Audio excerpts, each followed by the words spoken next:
우리는 계속해서 70인 전도의 사건들을 나누고 있습니다.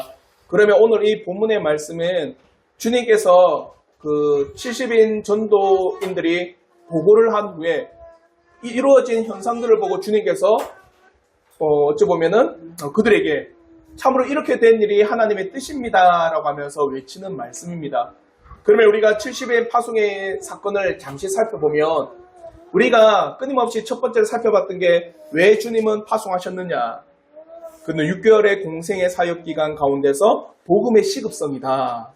왜냐하면 6개월이 지나면은 예수님께서 이 땅에 머물지 아니하시고 이제는 십자가를 지시고 하늘로 올라가실 날이 얼마 남지 않았다. 그러니까 예수님을 통해서 전해질 복음이 매우 시급한 것이다. 그래서 6개월간 남은 여정 가운데서 70인을 파송하셨습니다. 그럼에 있어서 이 70인을 파송함에 있어서 당부하신 말씀, 복음의 시급성이기 때문에 무엇을 먼저 구하라? 함께 추수할 일꾼을 구하라. 그래서 이 복음을 전할 수 있는 자들을 함께 구함으로 말미암아 복음이 신속하게 빨리 전해질 수 있도록 추수할 것은 많되 일꾼이 적으니 추수할 주인에게 일꾼을 보내주소서라고 기도를 하라. 그와 더불어서 너희들이 가는 곳이 어디라? 양들이 이리 가운데 거한다. 그러므로 너희는 주의하여 살펴야 된다. 그러니까 주의하여 살핀다고 할 때는 보십시오. 내가 복음을 전하든 복음을 받든 말씀을 전하든 말씀을 배우든 그에 대해 방해하는 것들이 있어요.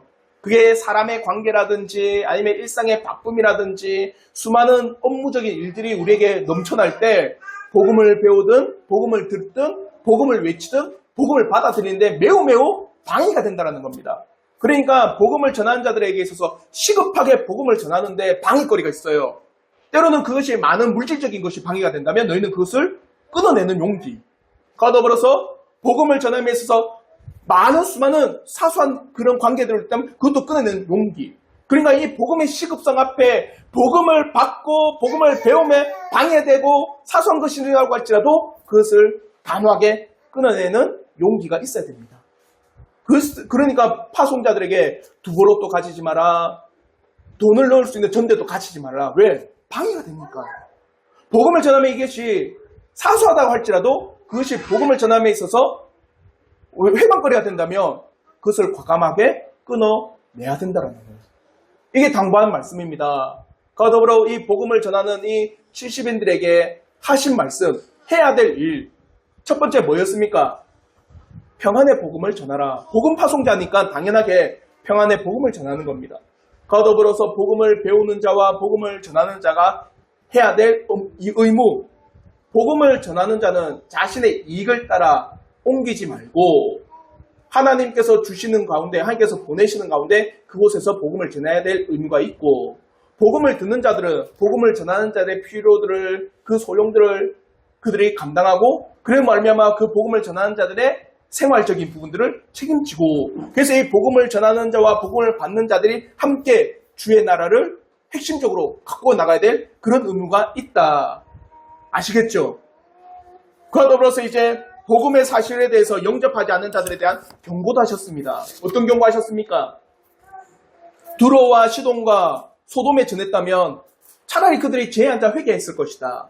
그 고라신과 베세다 가버나움에 전해진 그 복음의 사실들과 놀라운 기적의 사실들을 구약에 있는 이 세 도시에 있다면 그들은 이미 돌아왔을 것이다. 그러나 그들이 받아들이지 않는 것, 그들이 심판받는 것보다 누구를 받아들이지 않았다? 복음이라고 하는 이 사실을 받아들이지 않았기 때문에 그들은 심판을 받게 된다. 그러니까 단순하게 보십시오. 70인들이 전해서 복음을 전합니다. 누구의 복음입니까? 예수 그리스도의 복음이잖아요.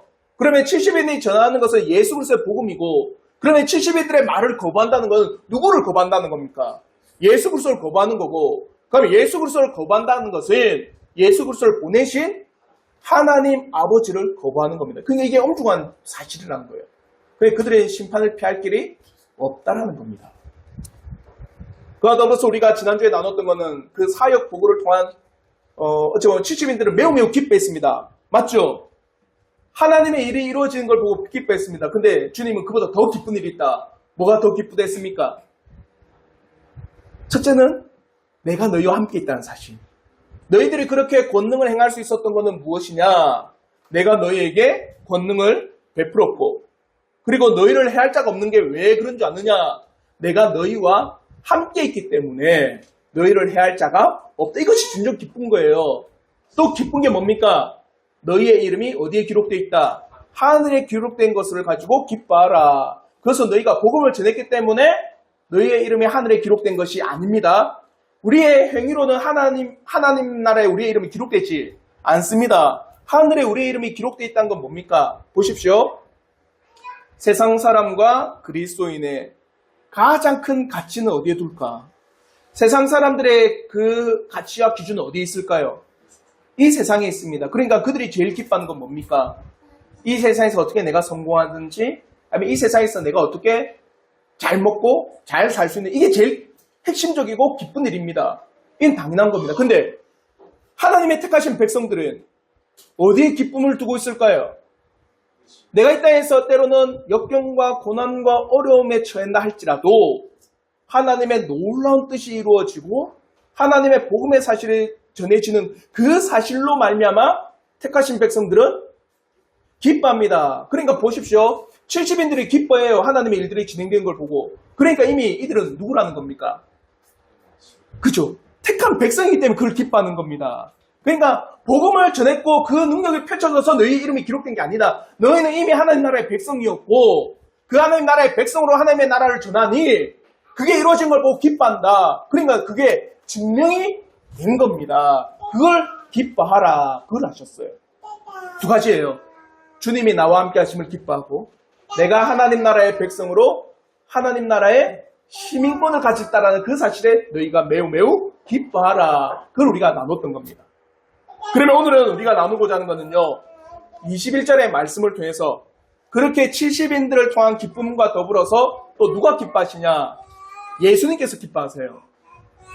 그 더불어서 22절을 통해서는요. 그러면 진정으로 예수 그리스도께 인도함 받는 자는 누구냐? 그와 더불어 23절과 24절을 통해서 가장 가치 있는 복이 무엇이냐? 이 세 가지를 나누고 함께 교훈을 얻도록 하겠습니다. 먼저 21절을 통해서 예수님께서 얼마나 기뻐하셨는가? 그러면 주님께서는요. 뛸 듯이 기뻐합니다. 오늘 이 본문의 말씀에 주님이 기뻐하셨다는 내용이 뛸 듯이 기뻐하는 거예요. 보시죠. 제가 서론에 나눴던 것처럼 여러분 꼭 기억하셔야 두 세력은 반드시 있습니다. 그 두 세력이라는 게 뭐냐면 하나는 택하신 백성과 하나님과 예수 그리스도와 또 복음과 진리에 대한 그 사실을 매우 매우 기뻐하는 세력. 또 한 세력은 사탄과 이 땅에 복음이 퍼진 것을 매우 매우 싫어하고 진리가 훼손된 걸 기뻐하고 진리의 교회가 무너진 것을 매우 매우 기뻐하는 그 세력. 이 두 세력 간에 끊임없는 뭡니까? 진리 전쟁이 오늘 이 땅에 계속해서 일어나고 있습니다. 근데 보십시오. 하나님 나라가 전해지고 놀라운 복음이 선포되어진 그 사실을 기뻐하는 그 무리들은 누굴까요? 하나님의 택하신 백성들, 그와 더불어 예수 그리스도, 그와 더불어 하나님의 나라의 백성들, 하나님께서는 그의 놀라우신 복음이 이 땅에 전해진 것을 매우 매우 기뻐합니다. 주님께서도 그의 놀라운 기쁨을 오늘 이 21절의 말씀을 통해서 우리에게 보여주고 계신 거예요. 우리 한번 다 같이 한번 누가복음 10장 21절 말씀인데 우리 한번 다 같이 한번 읽도록 하겠습니다. 시작. 그때 예수께서 성령으로 기뻐하시며 이르시되 천지의 주제이신 아버지여 이것을 지혜롭고 슬기 있는 자들에게는 숨기시고 어린아이들에게는 나타내심을 감사하나이다. 옳소이다. 이렇게 된 것이 아버지의 뜻이니이다. 여기서 주님이 기뻐하셨다. 이게 뭐냐면 헬라어로 아갈리아오라는 헬라어입니다. 한마디로 아갈로라고 하는 높이다. 이거와 껑충껑충 뛰다라고 하는 헬라어 할로마이가 결합된 겁니다. 그러니까 주님이 그냥 단순하게 기뻐한 게 아닙니다. 어떻게 기뻐하신 거예요? 뛰듯이 기뻐하신 거예요. 한마디로 이 합성어는요. 단순하게 내 기쁘다 이런 정도의 기쁨이 아니라 주님께서 껑충껑충 뛰듯이 놀랍게 지금 아니면 매우 매우 기뻐하는 주님의 모습을 알려주고 있는 겁니다. 그럼 이제 우리는 봐야 돼요. 주님이 왜 기뻐하셨는가? 아시겠죠? 주님이 무엇을 가지고 기뻐하셨느냐? 이렇게 주님이 기뻐하신 이유는 뭐냐? 물론 복음의 사실이 전해져서 택함받은 백성이 돌아온 것을 기뻐한 것일 수 있습니다. 그러나 더 기뻐한 것은 뭐냐면 21절 후반절을 보십시오. 뭐를 기뻐했느냐? 빨간 글씨 있죠? 말씀에 뭘 기뻐하셨습니까? 옳소이다.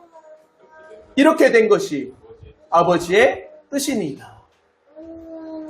뭘 기뻐하셨습니까? 아버지의 뜻이 이 땅에 이루어진 것을 기뻐하셨습니다.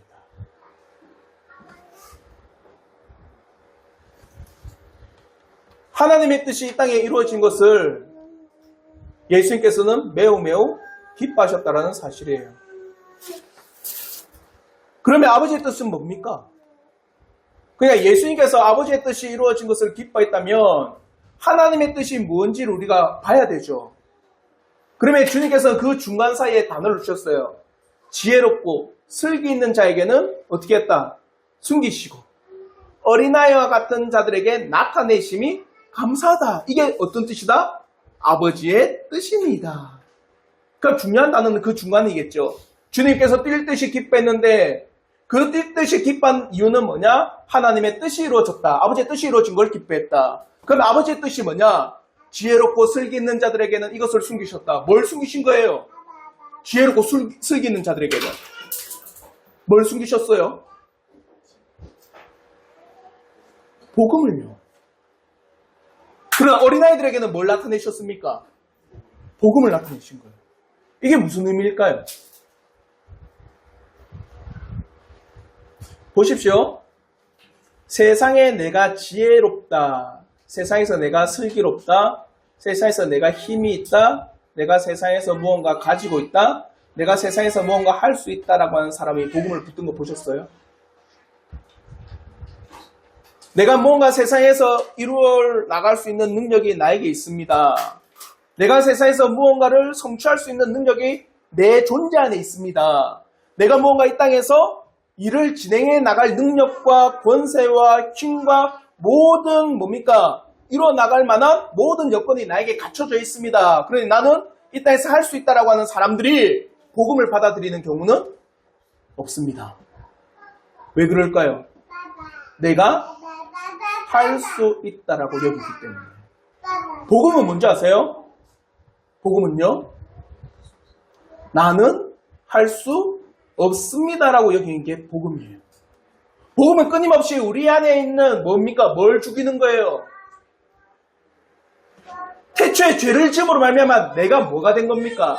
하나님이 된 거예요. 그러니까 보십시오. 사탄이 아담과 하울을 깰 때 너희가 이 선악과를 먹으면 너희가 누구와 같이 된다? 하나님과 같이 된다라고 한 게 사탄의 전략이었거든요. 그러니까 사람이 선악과를 먹음으로 말미암아 이제 그가 뭐가 된 겁니까? 하나님과 같이 여기는 거예요. 내가 이 세상의 신이 누굽니까?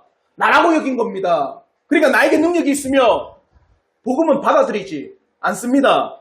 지혜롭고 슬기 있는 자들은요, 하나님 주님께 비유로 말씀하신 겁니다. 지혜롭고 슬기 있다고 여기는 그 자들이 과연 하나님 앞에 자신은 할 수 없습니다. 자신은 불가능합니다.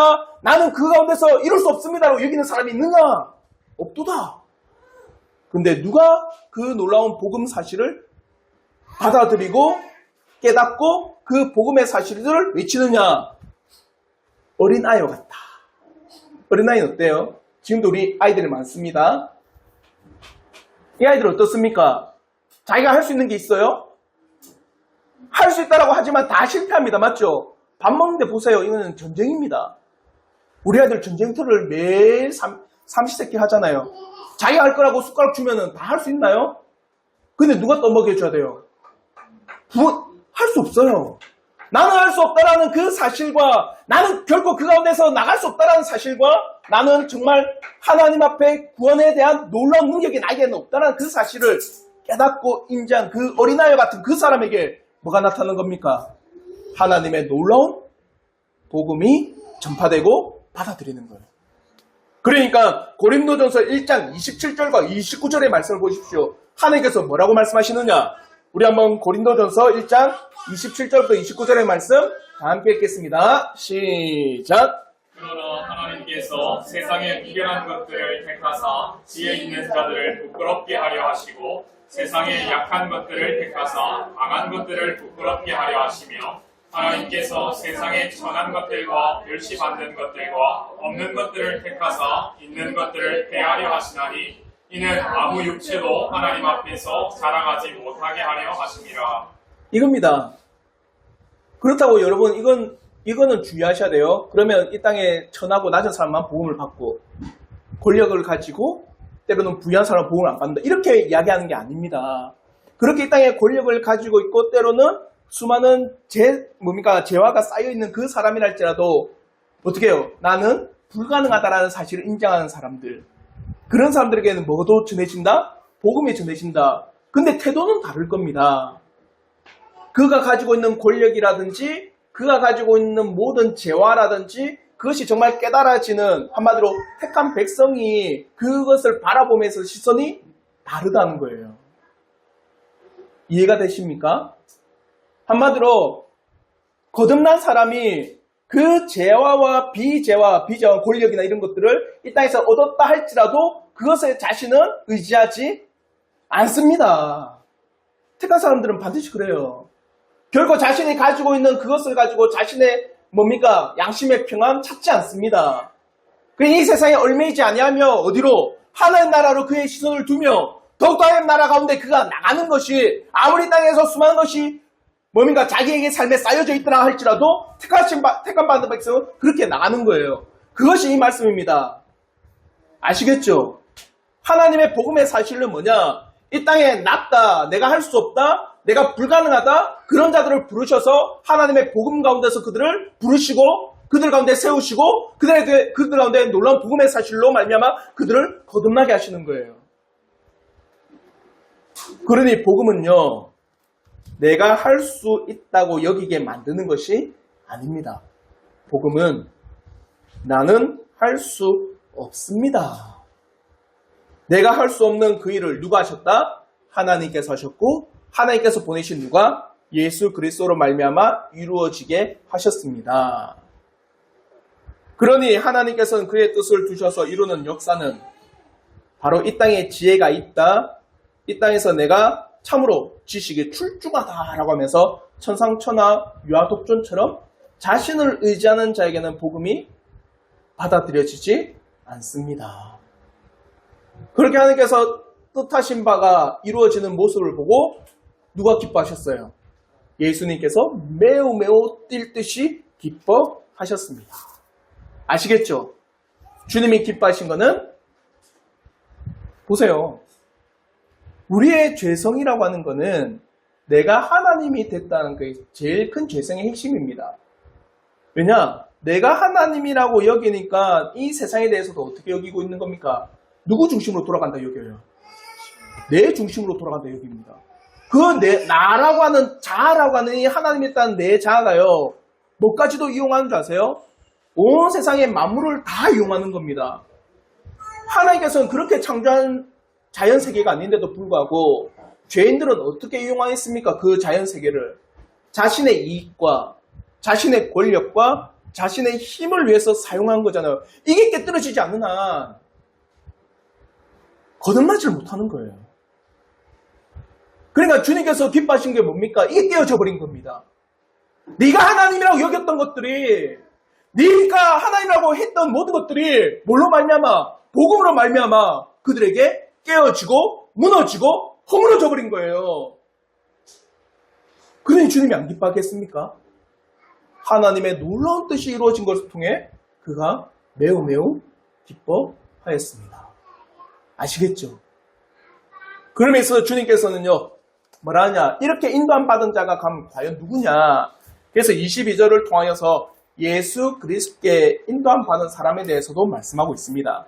우리 한번 22절의 말씀 다 함께 읽도록 하겠습니다. 시작! 내 아버지께서 모든 것을 내게 주셨으니 아버지 외에는 아들이 누구인지 아는 자가 없고 아들과 또 아들의 소원대로 계시를 받는 자 외에는 아버지가 누구인지 아는 자가 없나이다 하시고.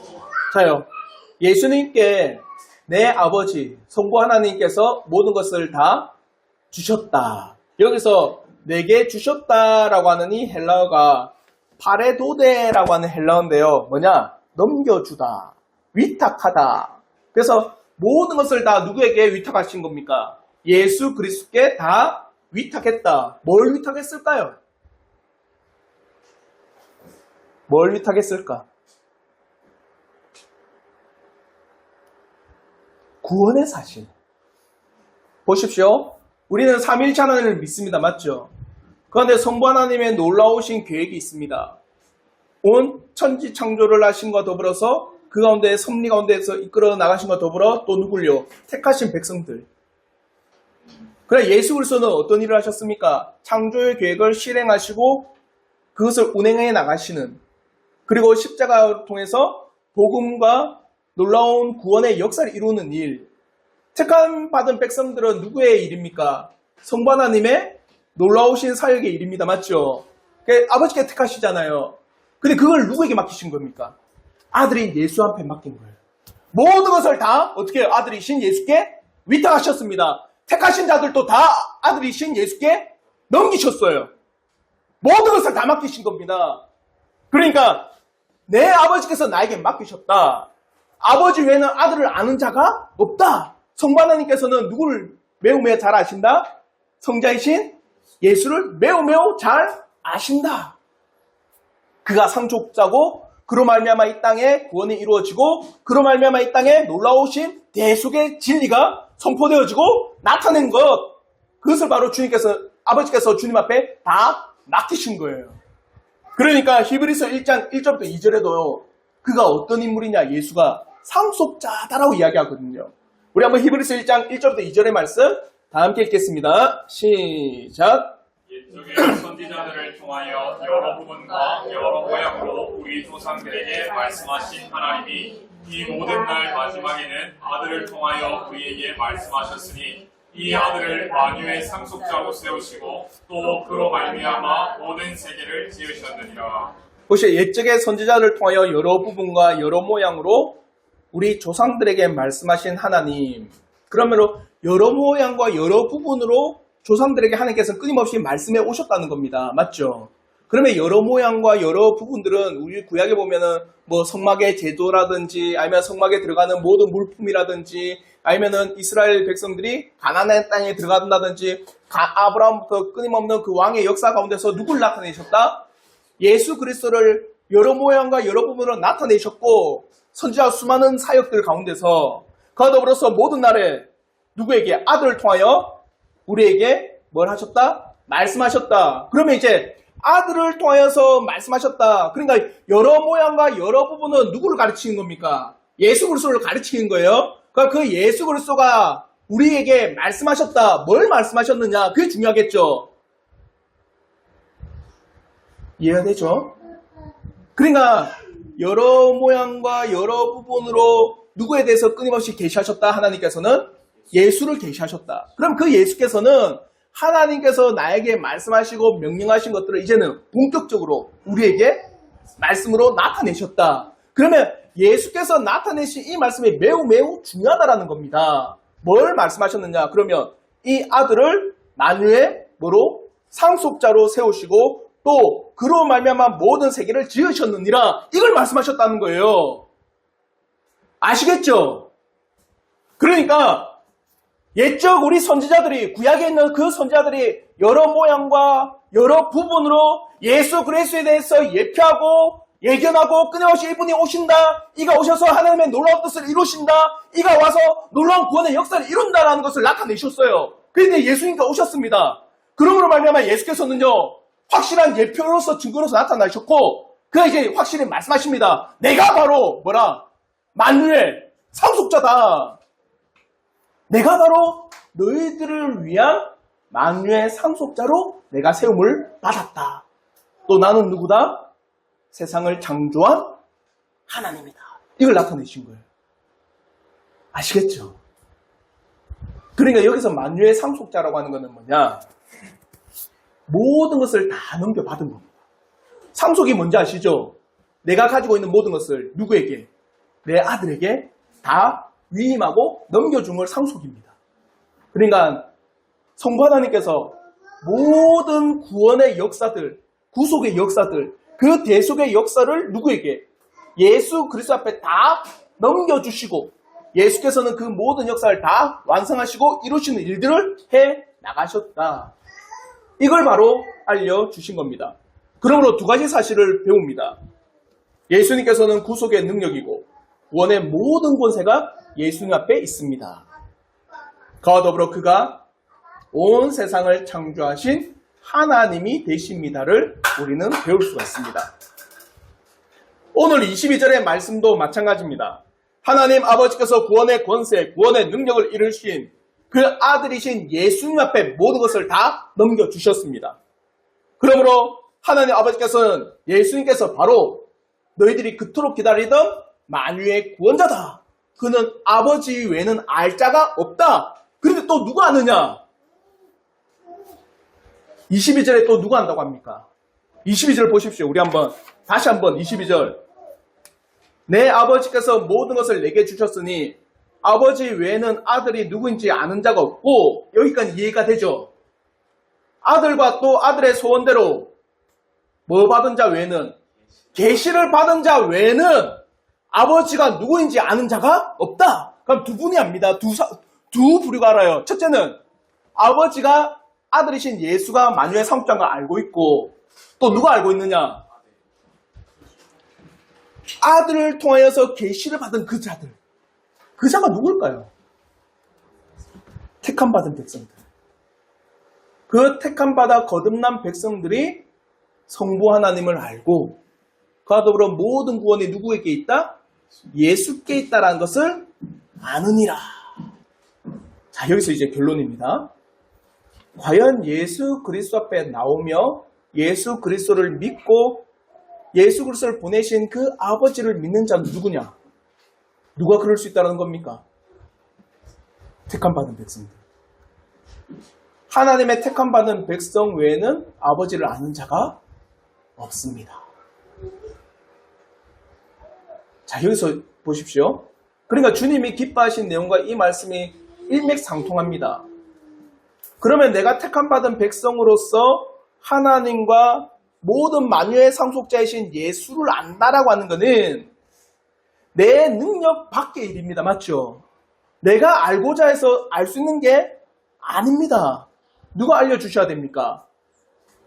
성령께서 알려주셔야 되고, 그와 더불어 만유의 상속자이신 예수의 권한 안에 있는 거예요.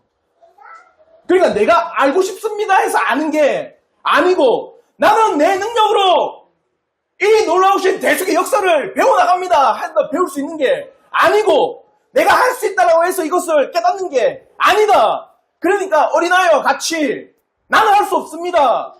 예수께서는 나에게 그 권능을 베푸시고, 누가? 성령께서 그 가운데 믿음으로 나에게 확증시켜준 그 사람만이 누구를 안다? 아버지를 알고 만유의 상속자인 예수를 압니다.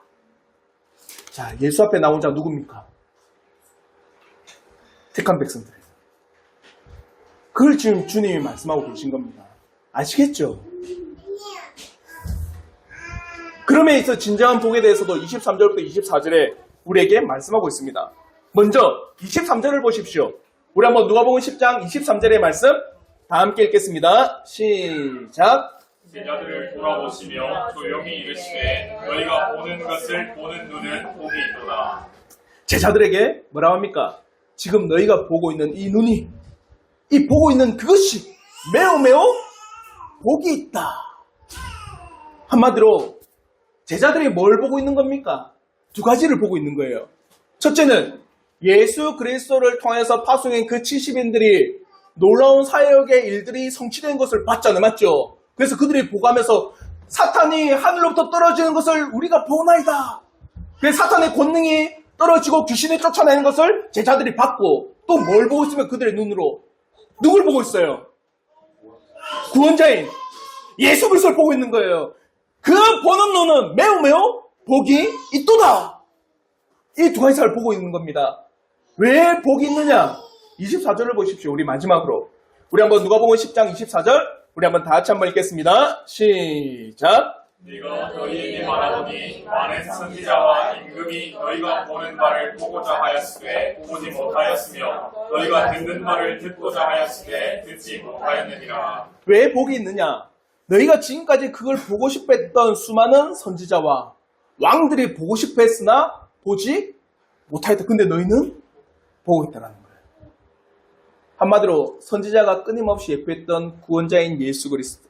그가 오셔서 하는 일들, 끊임없이 하신 말씀들. 그래서 왕들을 통해서 예견된 놀라우신 하나님의 예표의 말씀들을 선지자 왕들은 끊임없이 고대했어요. 아담도 고대했습니다. 우리가 처음에 창세기 나올 때 이야기 드렸죠. 아담과 하와가 이제 죄를 범하고 나서 하나님께서 원복음의 말씀을 주셨습니다. 3장 15절. 여자의 후손이 뱀의 머리를 상하게 할 것이요. 뱀은 여자의 후손의 발꿈치를 상하게 할 것이다. 이게 원복음의 말씀이잖아요. 그러니까 이 뱀의 머리, 사탄의 머리를 짓밟은 게 여자의 후손이다. 그러고 나서 아담과 하와가 누굴 낳았어요? 가인을 낳았잖아요. 맞죠? 가인을 놓고 나서 뭐라는 줄 아세요? 하나님께서 우리에게 주신 자녀입니다. 라고 이야기하는 거예요. 그러면 아담과 하와는 이 가인을 통해서 뭘 본 겁니까? 여자의 후손이 뱀의 머리를 상하게 할 것임을 본 거예요. 그러니까 하나님이 우리에게 주신 아들이라고 한 겁니다. 아벨의 이름의 뜻은 허무하다라는 뜻이에요. 왜 허무합니까? 가인을 통해서 죽임을 당하잖아요. 그러니까 아담과 하와는 가인을 통해서 뭘 보려고 한 겁니까? 그 죄로부터 해방되는 구원의 은혜를 보고자 한 겁니다. 그걸 기다렸던 거예요. 아담과 하와로부터 이 예수 그리스도 시대뿐만 아니라 오늘날 이 시대에도 뭘 간절히 보고자 하는 겁니까? 우리의 구원입니다. 그걸 보고 있는 너희들은 매우 복이 있다라고 이야기합니다. 사랑하는 성도 여러분,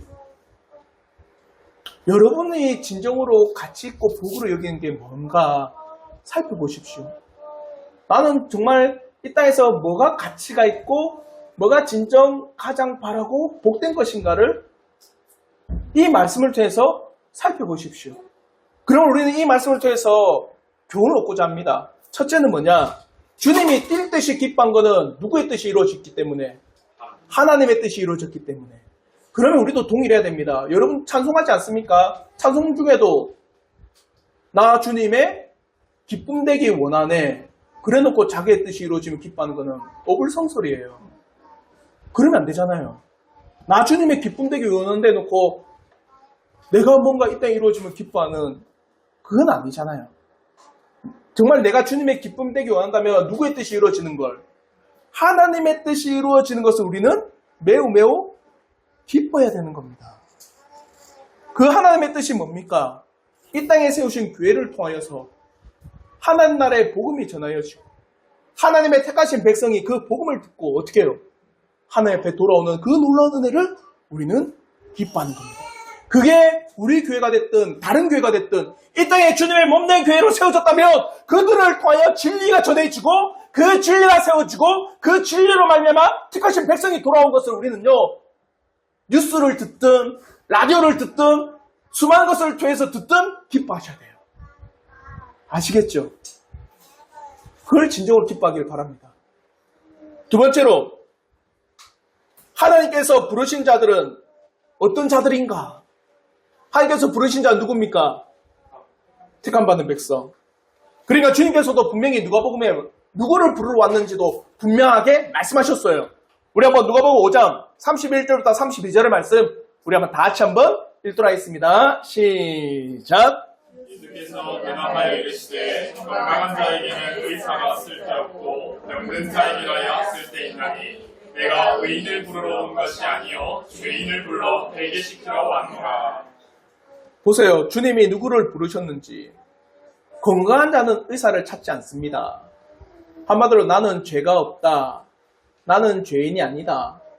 나는 결코 하나님 앞에 불가능한 것이 없다라고 여기는 사람은 하나님을 찾지도 자신의 영혼의 구원도 바라지 않습니다. 주님이 찾아 부르시는 자들은 어떤 자들이다? 나는 죄인입니다. 나는 철저하게 죄인이요 하나님 앞에 심판받아야 될 존재입니다. 그런 처절한 죄인들을 주님이 부르시는 거예요. 나는 결코 하나님 앞에 죄가 없습니다. 나는 결코 죄를 지은 적이 없습니다. 나는 결코 죄가 나를 지배하지 못합니다. 그런 사람들은 결코 하나님이 부르지 않으셨어요. 복음은요, 끊임없이 우리에게 외치고 있습니다. 나는 죄인입니다.